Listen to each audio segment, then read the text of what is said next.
Endometriosis. ये मैंने कई बार आपको बताया। What is endometriosis? सिंपल, जो नॉर्मल एंडोमेट्रियल ग्लैंड्स होती है वो अपनी जगह छोड़ के जब दूसरी जगह पे ग्रो होती है, that is called endometriosis. And when this ectopic tissue found in myometrium, it is called adenomyosis. Common sites of endometriosis कहाँ कहाँ होती है?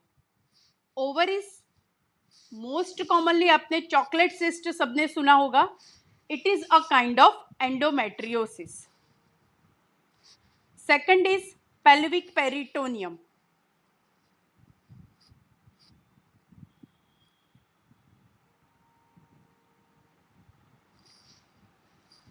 Third one pouch of Douglas.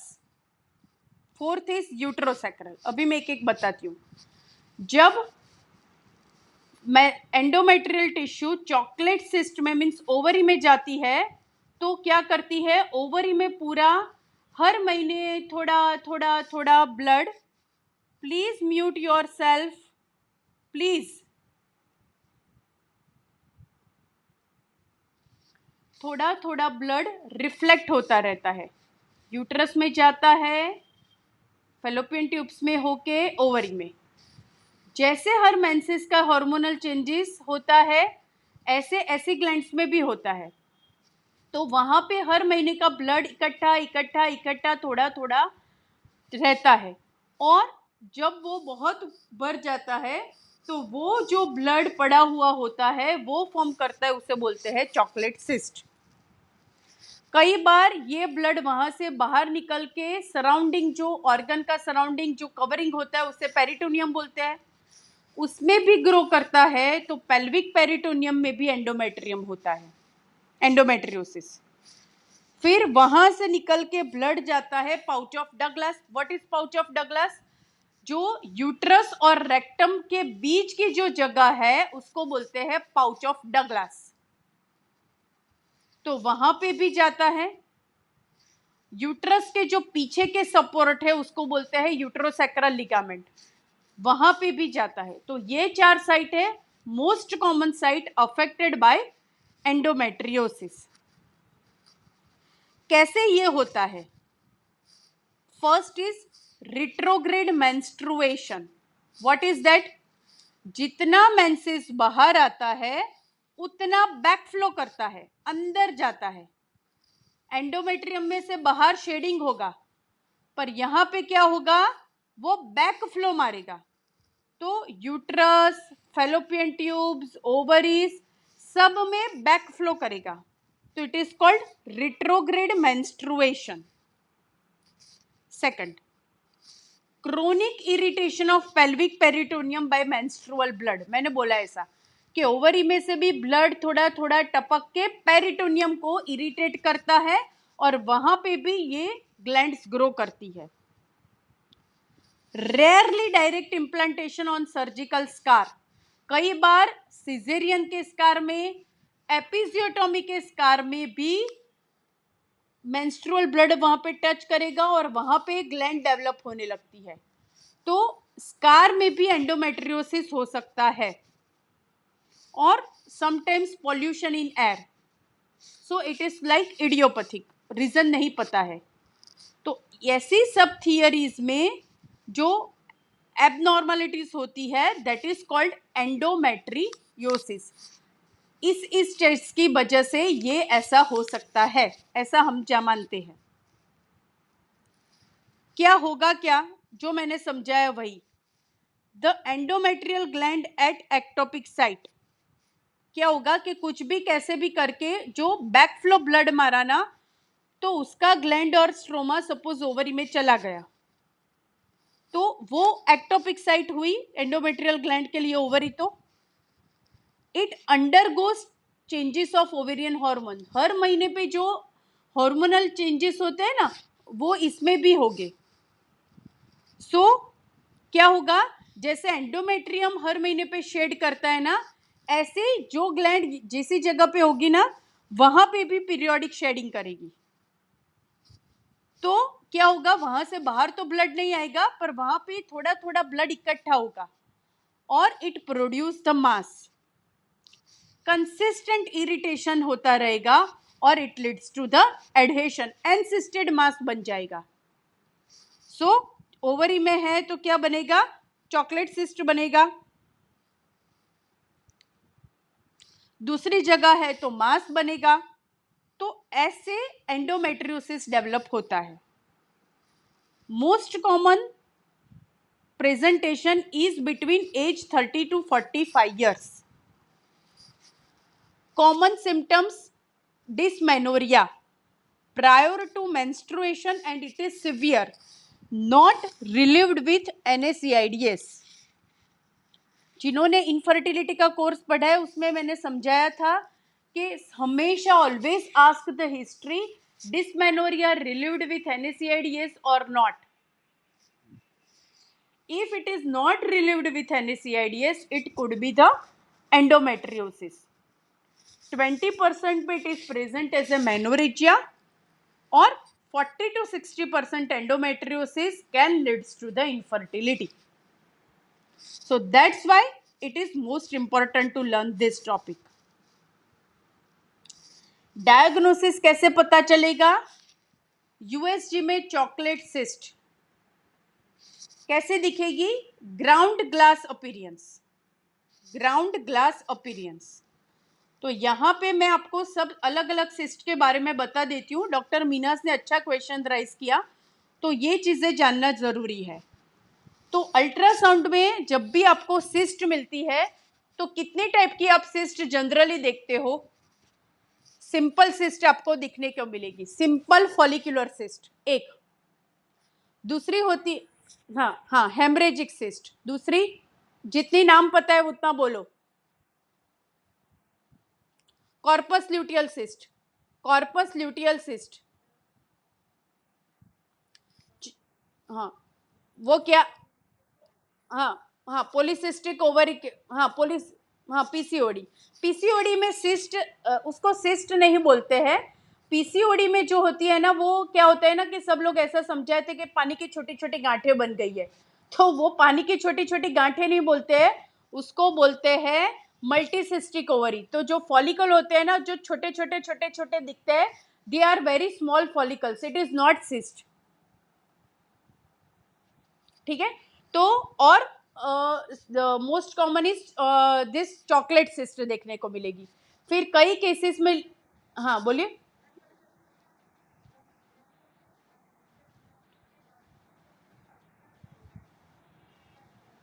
हाँ वही वही वही वही वही पहले पहले मुझे आप सब बताओ, टाइप्स बताओ.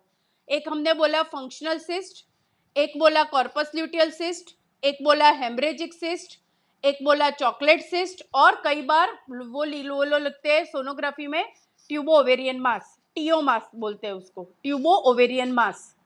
ठीक है. तो अभी पहली वाली लेती है फॉलिकुलर सिस्ट. ठीक है. सिंपल फंक्शनल सिस्ट और फॉलिकुलर सिस्ट आप मान लो. तो वो किसको बोलते हैं? तो जब फॉलिकल हमने पढ़ा कि फॉलिकल बनता है 18-20 mm का होके रप्चर हो जाता है, उसको फॉलिकुलर सिस्ट बोलते हैं ना, उसको फॉलिकल बोलते हैं. पर जब कुछ भी कारण की वजह से वो रप्चर, ओव्यूलेशन नहीं होता है, फॉलिकल बन गया पर रप्चर ही नहीं हुआ. क्यों रप्चर नहीं हुआ? हार्मोनल इम्बैलेंस है, पीआईडी है, एडहेशन है, एंडोमेट्रियोसिस है. तो उसकी वजह से कई बार ऐसा होता है कि फॉलिकल बनता है पर वो रप्चर नहीं होता है. तो क्या होगा? वो 20 से आगे आगे बढ़ेगा, 25 mm, 30 mm, 40 mm, 50 mm. So it is called functional cyst. तो ऐसी सिस्ट आपको कैसे देखने को मिलेगी? नेक्स्ट मेंसेस आप देखोगे ना, तो वो पुरानी सिस्ट पड़ी रहती है. मोस्टली पीसीओएस में ऐसा होता है कि 14-15 mm का फॉलिकल बनेगा पर वो रप्चर नहीं होगा. तो क्या होगा?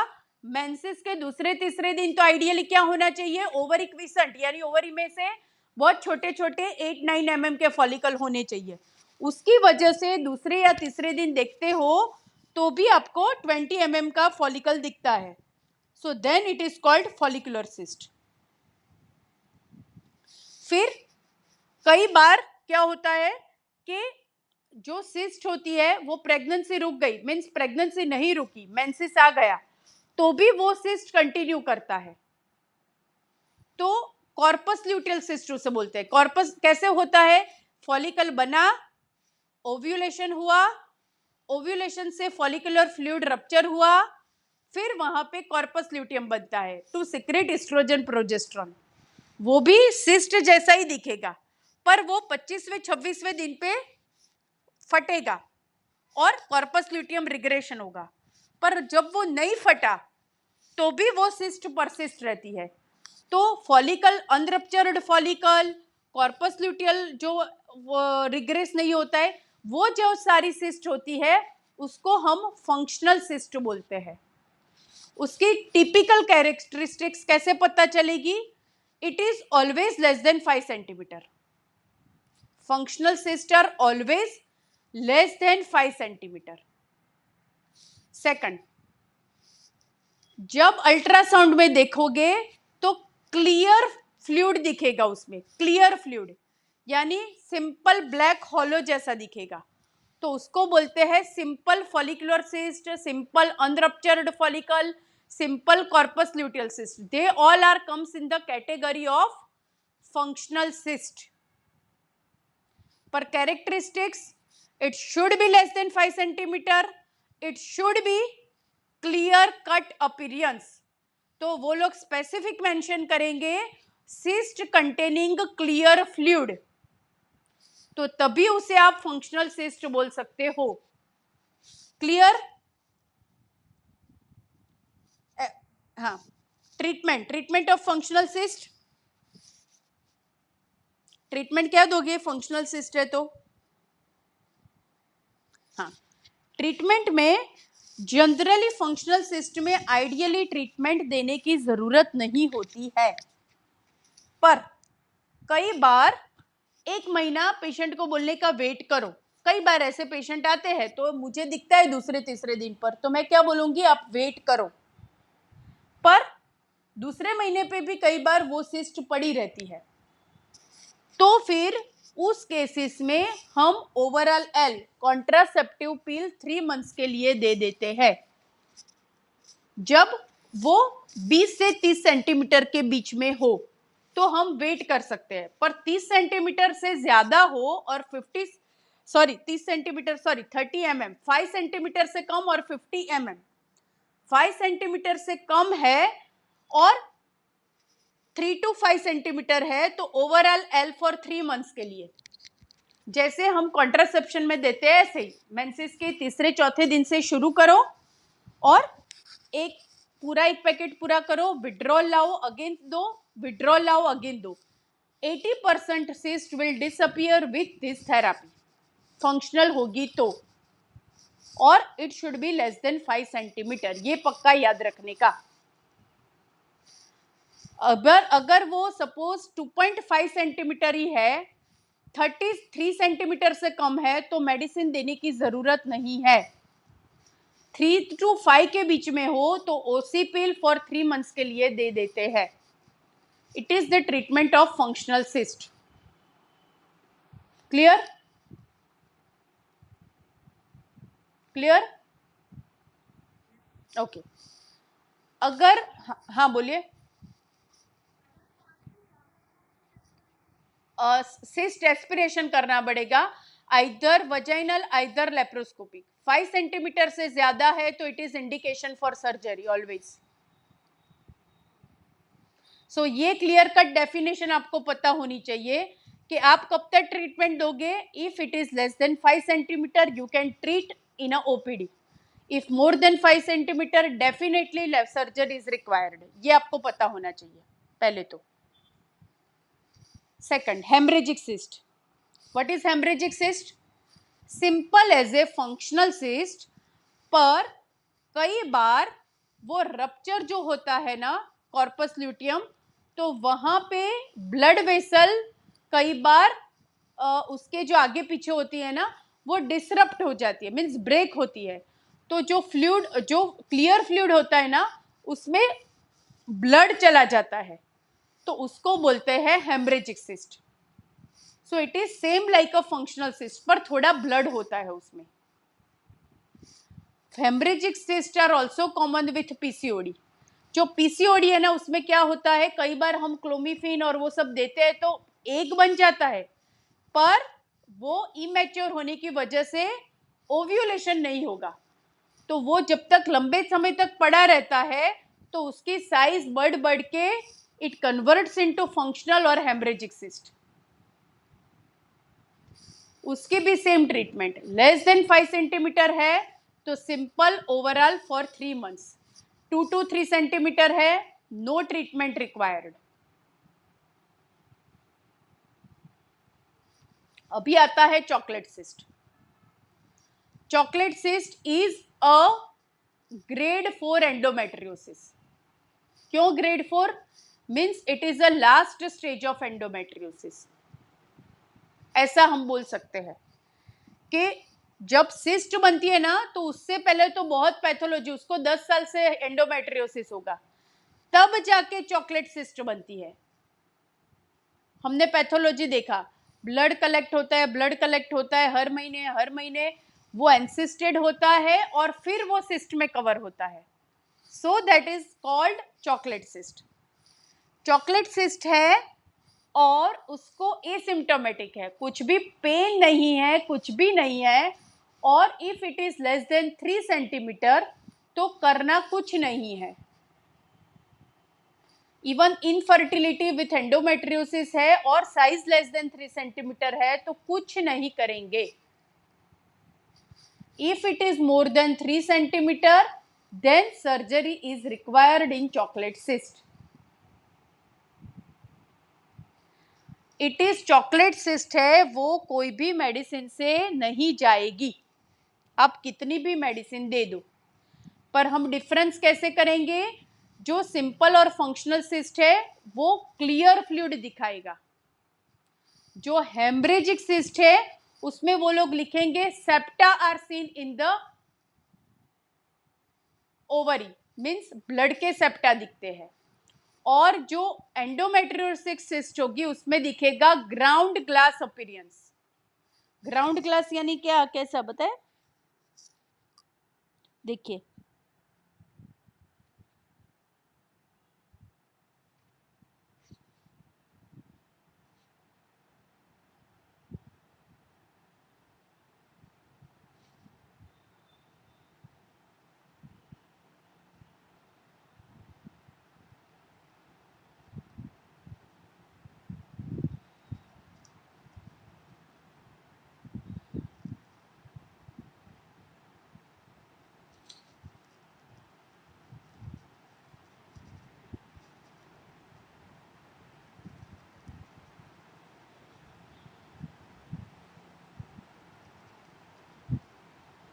पहली वाली कौन सी है? यहाँ पे 3 गोले बनाए, अभी आप बताओ पहली वाली कौन सी है? दूसरी वाली? और तीसरी वाली? चॉकलेट. तो ये डिफरेंस समझ में आया? पहला है वो क्लियर फ्लूइड, दूसरा है ना उसमें ऐसे सेप्टा दिखेंगे, और तीसरे में ऐसे ग्राउंड ग्लास अपीयरेंस दिखेगा. इसको बोलते हैं ग्राउंड ग्लास अपीयरेंस. ऐसे छोटे छोटे डॉट्स देखने को मिलते हैं तो उसको बोलते हैं ग्राउंड ग्लास अपीयरेंस.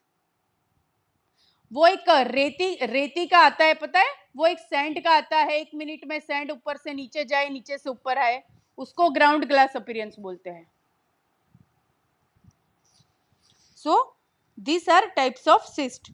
तो क्लियर हो गया, फंक्शनल है 2 to 3 सेंटीमीटर में कुछ नहीं करने का, 3 to 5 में ओवरऑल 3 मंथ्स के लिए देने का. हेमरेजिक और फंक्शनल की ट्रीटमेंट सेम रहेगी. चॉकलेट है, लेस देन 3 सेंटीमीटर कुछ नहीं करो, मोर than 3 centimetre surgery is indicated.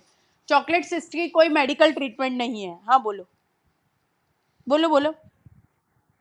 हम्म हम्म हम्म हम्म हम्म हाँ, simple overall L 3 months months के लिए दे देने का। ये जाता क्यों नहीं है?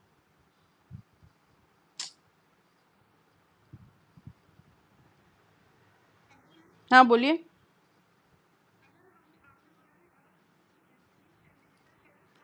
हम्म, हाँ नहीं देने का।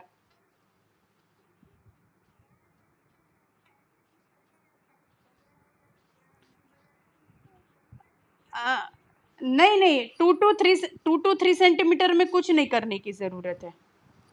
हाँ कुछ नहीं करने का 2 to 3 सेंटीमीटर में अभी। हाँ हाँ, यूजुअली हो जाता है, पर अगर उसके साथ कुछ हुआ होता होगा ना, सपोज क्या मैं बोलूँ कि कई बार पीआईडी है क्या या कुछ भी ऐसा डिसीज होगा ना, तो वो रप्चर नहीं होगा।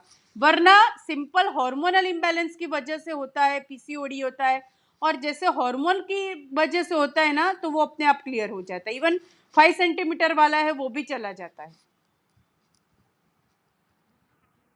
हाँ। हम्म। हम्म। हम्म। हाँ।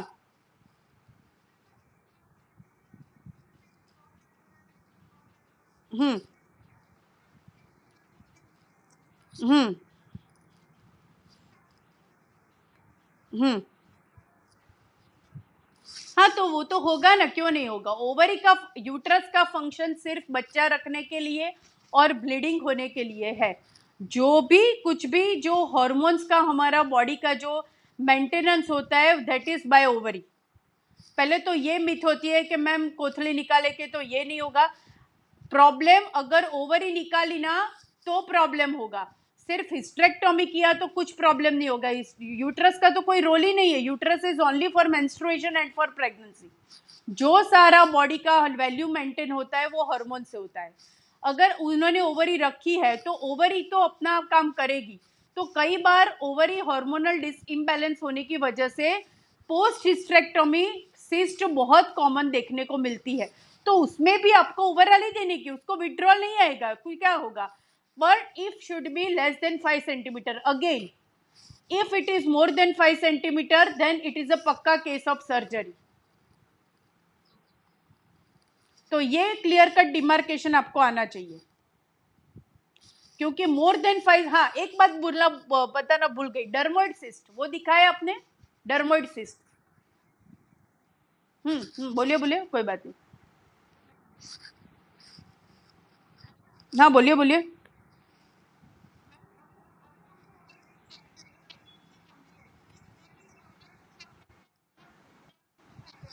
हम्म।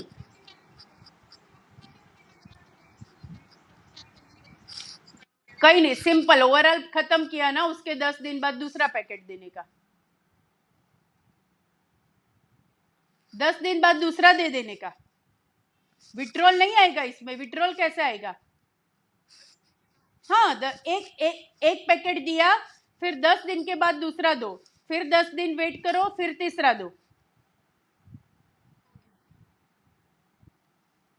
पता चला ना।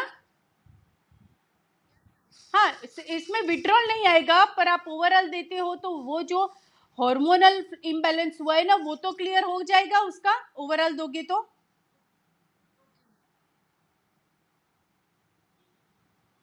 ठीक है, पर डिमार्केशन मत भूलना, लेस देन 5 सेंटीमीटर। और जब भी आपको डाउट लगता है ना, जो एजेड पेशेंट होते हैं ना, मोर देन 40 ईयर वाले, और सिस्ट आती है ना, तो ऑलवेज CA 125 कराओ। Serum CA 125। Serum CA 125। CA मैं लिख के देती हूँ यहाँ पे, इरेजर पता नहीं नहीं चल रहा है मेरा। Serum CA 125।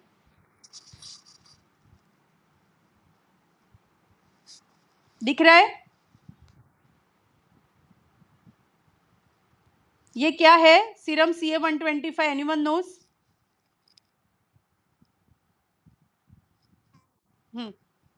पता है किसी को।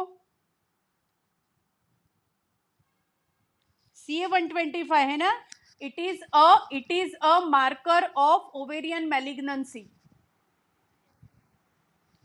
CA-125 कैंसर मार्कर है। और पर ये देखने का वो कई बार एंडोमेट्रियोसिस में भी ज्यादा होता है। एंडोमेट्रियोसिस, डर्मोइड सिस्ट उसमें कई बार ज्यादा आता है। पर जो एजेड लोग हैं ना, तो उसमें पक्का कराने का CA-125, जब भी डाउट लगता हो ये करा लेने का। 35 से ज्यादा आए, मोर देन 35, तो कैंसर की मीन्स कार्सिनोमा हो सकता है, तो फिर आगे भेज देने का।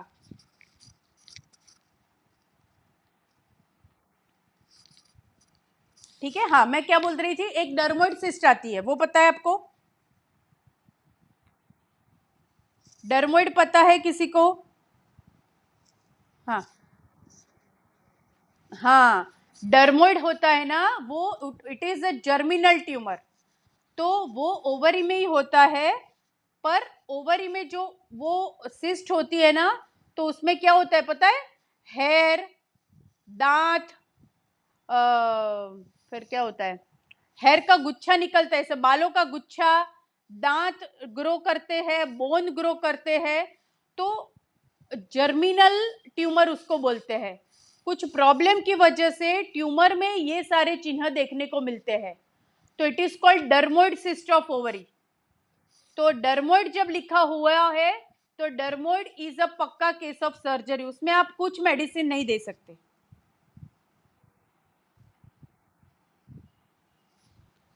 तो डर्मोइड ये याद रखने का, डर्मोइड में no medication, always surgical treatment required. Clear? तो सिस्ट के बारे में तो इतना ही जानना था। दूसरा कुछ किसी को पूछना हो तो पूछ सकते हो।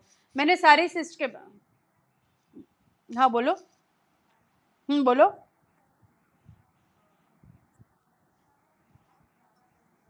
हम्म हम्म हाँ हाँ, देखिए, अभी सिस्ट है ना, जब भी सिस्ट है लेस देन 5 सेंटीमीटर है तो चिंता करने की बात नहीं है, वो सिस्ट की वजह से कई बार पेन होता है। पर अगर बड़ी सिस्ट है तो उसमें टॉर्जन हो सकता है। टॉर्जन, टॉर्जन यानी क्या, कैसे बताऊं, सपोज एक बलून होता है, तो ऐसे पूरा अपनी जो एक्सिस है ना वहां पे घूम जाए, उसको टॉर्जन बोलते हैं। सपोज सिस्ट होती है तो क्या होता है कि ओवरी में एक पेडिकल होता है, उसके साथ जुड़ा हुआ होता है। तो अगर कुछ भी ऐसा हुआ कि उसका जो एक्सिस है ना वो घूम गई, उलट गई, तो उसको टॉर्जन ऑफ ओवरी बोलते हैं। तो उसमें पूरा ब्लड सप्लाई चला जाता है और उसको सिवियर पेन होता है। मैंने एक पेशेंट को ऑपरेट किया था, प्रेगनेंसी 6 मंथ पे ओवेरियन सिस्ट टॉर्जन के साथ आया था वो पेशेंट। प्रेगनेंसी थी 24 वीक्स की, और उसके साथ उसका, कई बार प्रेगनेंसी में भी ओवेरियन सिस्ट होती है, वो बहुत कॉमन होती है, उसका कुछ नहीं करना होता है। पर ध्यान यही रखने का, पेशेंट को बोलने का, जब भी एक्यूट पेन हो ना तुरंत हॉस्पिटल आ जाने का। टॉर्जन हो तो इमीडिएट सर्जिकल सिस्टेक्टोमी करनी पड़ती है। तो उसमें पेशेंट को टेकीकार्डिया होगा, पल्स टेकीकार्डिया होगा, बहुत ज्यादा उसका पल्स रेट बढ़ जाएगा, 130 140 जितना चला जाएगा, तो उसको टॉर्जन बोलते हैं। तो उसमें इमीडिएट सर्जिकल इंटरवेंशन रिक्वायर्ड। पर वो यूजुअली जब साइज मोर देन 5 सेंटीमीटर बढ़ती है ना, तभी टॉर्जन होता है, उससे कम में टॉर्जन नहीं होता है, और कॉमन नहीं होता है। पर ये दिमाग में होना चाहिए कि टॉर्जन हो सकता है।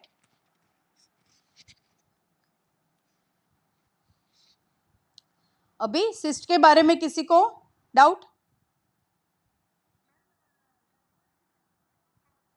हाँ, जो डर्मोइड होता है ना, वो वो जर्मिनल ट्यूमर बोलते हैं। तो कई बार आप देखोगे तो ओवरी में डर्मोइड वो लिखेंगे कि cyst contain of hair, teeth, bones, so it is suggestive of dermoid cyst of ovary.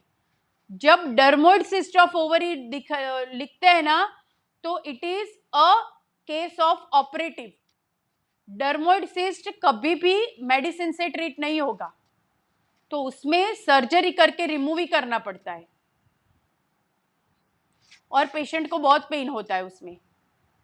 मैंने देखा है, मैंने हमने एक बार ऑपरेट किया था, बहुत इतना बालों का गुच्छा, दांत वांत सब निकलते हैं।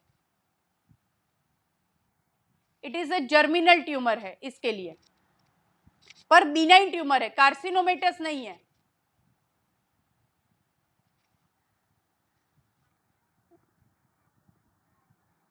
देखिए, polycystic ovary is total different. Polycystic ovary में तो क्या होगा, पॉलीसिस्टिक ओवरी में क्या होगा, मैंने बोला कि फॉलिकल्स बहुत छोटे छोटे रहेंगे, ठीक है। तो वो लोग लिखेंगे कि small multiple small follicles filled with fluid suggestive of polycystic ovary.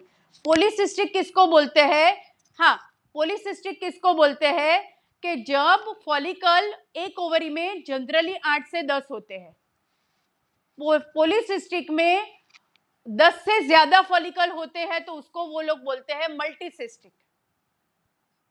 तो it is not a cyst, पर बहुत सारे होते हैं ना, तो वो बोलेंगे small fluid filled follicle since in the ovary suggestive of polycystic ovarian disease. तो it is simple case of PCOD, उसमें पीसीओडी की ट्रीटमेंट देने की।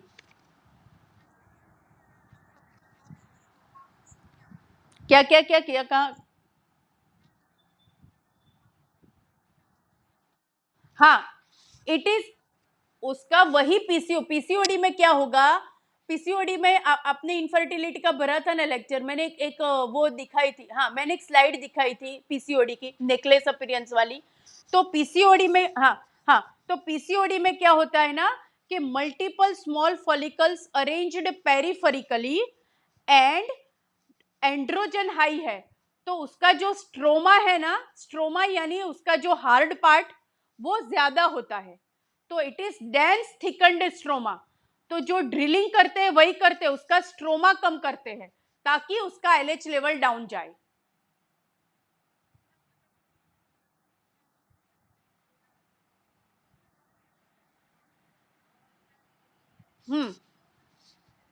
देखिए देखिए, हाँ देखिए, पीसीओएस डायग्नोस करने के लिए 3 क्राइटेरिया आपको याद रखना है। पहला, हिस्ट्री ऑफ क्रोनिक एनोव्यूलेशन। दूसरा, एफएसएच एलएच रेशियो अल्टर्ड। तीसरा, क्या मैं भूल गई, तीसरा कौन सा था रोटोड्रम में, हाँ, यूएसजी क्राइटेरिया ऑफ नेकलेस। तो इन तीनों में से 2 प्रेजेंट है, तो it is a case of PCOS. अगर एफएसएच एलएच मार्कर नहीं मिलता है, पर पेशेंट की हिस्ट्री में, सोनोग्राफी में पीसीओएस है, ओव्यूलेशन है, तो इट इज अ पक्का केस ऑफ पीसीओएस। ये तीनों में से 2 क्राइटेरिया प्रेजेंट हो तो उसको पीसीओएस बोलते हैं। It is called Rotterdam criteria of PCOS. पता चला, 3 में से 2 हो तो it is diagnosis of PCOS. कौन से 3 बोले मैंने, बोलो।